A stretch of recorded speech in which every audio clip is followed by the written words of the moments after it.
I think I like the older stuff. And you mentioned something interesting. You said that the barbers are called a barber because that was the guy who did the design, right? Correct. So is that the same for the Morgan dollar then? Yes, George Morgan designed the Morgan dollar. Oh, interesting. So if you were a really good designer, then you could get your name for the Well, coin. like the St. Gaudens, right? Like the gold St. Gaudens, it's Augustus St. Gaudens. Wait, so the person who did the design for this coin, they were named St. Gaudens? Yeah, Augustus St. Gaudens, that was his name. Oh, wow. Yeah. I should have designed a coin and then I could get my name for it, huh? The And I silver think dragons. a lot of people think that the depiction of liberty on the obverse is some saint. But Yeah. in fact, we're referring to the designer when we call him St. Gaudens, or just in most numismatists just call them saints. Yeah, that's interesting. I didn't realize that about that coin. Wow, I'm learning stuff already. Yeah.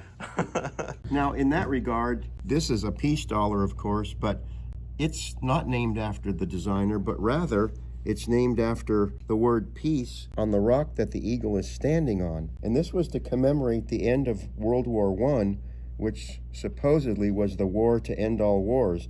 Unfortunately, it definitely was not.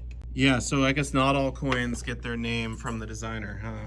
No, in fact, most don't. Usually it's what's depicted on the coin, like these dimes depict Franklin Roosevelt, and of course, we call them Rosies or Roosevelts. So what about the Mercury Dimes? That's an interesting thing because it's not named after the designer, which was Adolf Weinman was the designer, and nothing with the name Adolf is probably going to be real popular.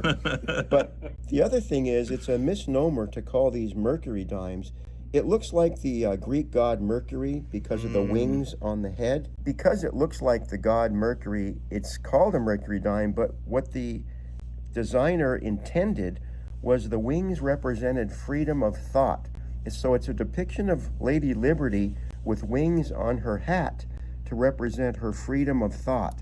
Interesting. So this one is kind of a unique one where it's not the person on the coin and it's not the person who designed the coin. No, and it's not even a correct description of what's on the obverse, but of course, we call them Mercs and Mercuries. Yeah, I like those.